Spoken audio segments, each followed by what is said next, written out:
زبان سے نحمدہ علی رسولہ الکریم۔ العلماء ورثۃ الانبیاء، علماء انبیاء کے وارث ہیں، اور علماء کا یہ فرض منصبی ہے کہ وہ بیلنس اور اعتدال کے ساتھ روحانی بیماریوں پر بھی مطلع کریں۔ قرآن کریم کی ایک آیت ہے جس میں فرمایا کہ کل حزب بما لدیہم فرحون۔ اس کو روحانی بیماری اکتفا بر جزیات کا نام دیا جاتا ہے کہ ہر آدمی اپنے نظریات ہی پر مطمئن اور خوش ہو جاتا ہے۔ قرآن کریم میں سورہ مائدہ میں رب کریم نے اہل کتاب کو خطاب کیا، یا اہل الکتاب لا تغلو فی دینکم غیر الحق، کہ تم اپنے دین میں غلو نہ کرو، حد سے تجاوز نہ کرو۔ ولا تتبعوا اہواء قوم قد ضلوا من قبل واضلوا، کہ فرمایا کہ تم اپنی خواہشات کی اتباع نہ کرو۔ دیکھیں حدیث پاک میں آتا ہے کہ جو بیماریاں بنی اسرائیل میں پیدا ہوئی تھی وہی بیماریاں میری امت میں پیدا ہوگی۔ حذو النعل بالنعل، جیسے ایک جوتا دوسرے جوتے کے سائز میں برابر ہوتا ہے، اس میں ایکویلنسی ہوتی ہے، اسی طرح وہ بیماریاں اس امت میں سرایت کر جائے گی۔ اس میں بڑی بیماری ہے غلوف کی بیماری، کہ ہم کسی ایک نبی کی شان بیان کرتے ہوئے دوسروں کی شان میں تنقیف کر رہے ہوتے ہیں، کسی ایک صحابی کی منقبت اور فضائل کو بیان کرتے ہوئے غیر محسوس طریقے پر دوسروں کو ڈیگریڈ کر رہے ہوتے ہیں، کسی ایک امہات المومنین میں سے کسی ایک کی جزی فضیلت کو ہم جسٹیفائی اور جسٹیفیکیشن بنا کر دوسروں کی عظمت کو گھٹا رہے ہوتے ہیں۔ تو ہمیں اس سے بھی بچنا ہے۔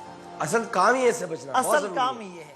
دیکھیں لا نفرق بین احد من رسلی، یہ سورہ بقرہ میں روز پڑھتے ہیں ہم کسی ایک رسول کے درمیان بھی تفریق نہیں کرتے۔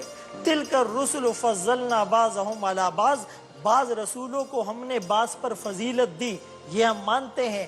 منہم من کلم اللہ، کوئی کلیم اللہ بنا، حضرت عیسیٰ روح اللہ بنے، حضرت داؤد خلیفت اللہ بنے، حضرت آدم صفی اللہ بنے، حضرت نوح نجی اللہ بنے، اور آمنہ کے لال عبداللہ کے نور نظر، مکہ کے در یتیم، سرور کائنات، شافع محشر، وجہ کائنات، افضل الرسل، سید الانبیاء، سید الاتقیاء، امام المجاہدین، امام المبلغین، والا آلی کمالی جمالی نوالی عطائی ثنائی بیانی شانی قرآن محمد، منور مطہر معزز اعلیٰ عرفہ اکمل اور کامل نبی، وہ سب سے آگے ہیں۔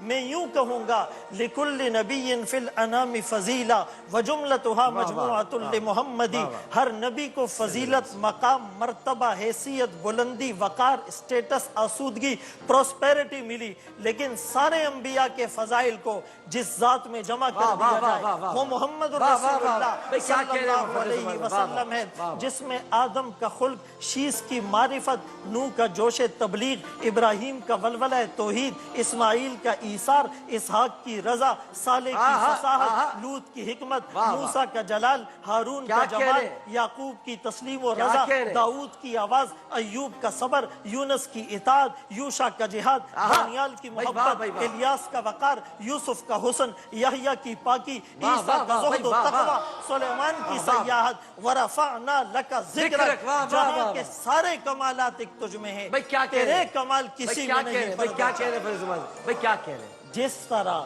ہمارے آقا کی شان بڑی ہے، ان کی بیٹی کی شان واہ واہ واہ بھائی، واہ واہ بھائی، کیا خوبصورت گفتگو ہے بھائی، کیا خوبصورت بات کیا سیدۃ کیا خوبصورت بات، نساء اہل الجنہ، جنت کی عورتوں کی سردار ہے۔ حدیث پاک میں آتا ہے رسول اللہ صلی اللہ علیہ وسلم سفر پہ جاتے، سب سے آخر میں جس سے رخصت ہوتے وہ سیدہ فاطمہ ہوتی، سفر سے واپس آتے سب سے پہلے جس کو گلے لگاتے سیدہ فاطمہ ہوتی۔ لوجک اور حکمت کیا ہے کہ جدائی کا ڈیوریشن سب سے کم اگر برداشت کر سکتا ہو وہ حضرت فاطمہ سے برداشت کر سکتا۔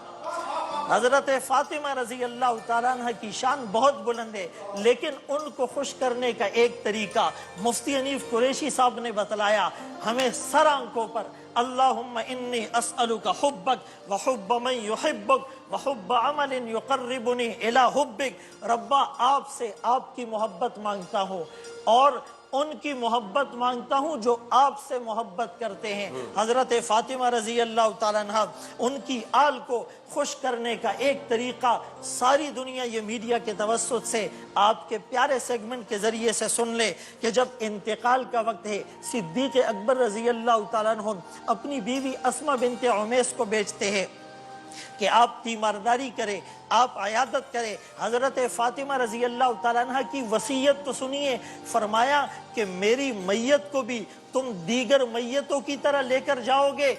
فرمایا ہاں۔ فرمایا نہیں، جس طرح میں نے اپنی زندگی میں عفت، حیا، پاک دامنی کی عصمت چادر کو اوڑے رکھا ہے، موت کے بعد بھی میری لاش اور میت پر بھی کسی غیر محرم کی نگاہ نہ پڑے۔ چنانچہ اس زمانے میں حبشہ کے اندر میت کو لے جانے کے لیے جو ایک ڈولی بنائی جاتی تھی چادریں اوڑھ کر، فرمائے میرے لیے وہ بنائی جائے، پھر مجھے دکھائی جائے، اس کے بعد آپ نے اپنی میت اور اپنی لاش کو تدفین کرنے کے لیے اجازت دی، وصیت دی۔ تو آج عفت، حیا، پاک دامنی ہمارے معاشرے سے ختم ہو چکی ہے۔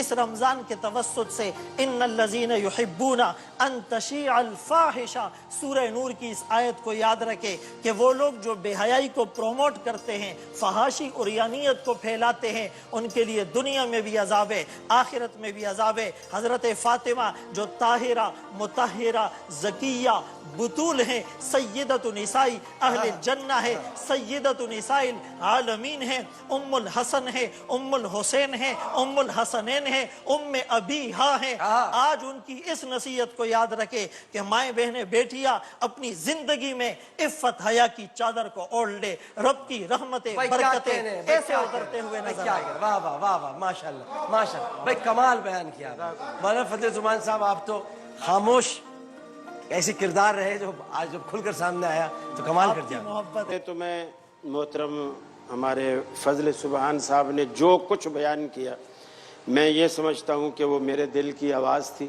اور وہ میری گفتگو کی تمہید ہے۔ میں تمہید باندھے بغیر موضوع پہ ہی آ رہا ہوں۔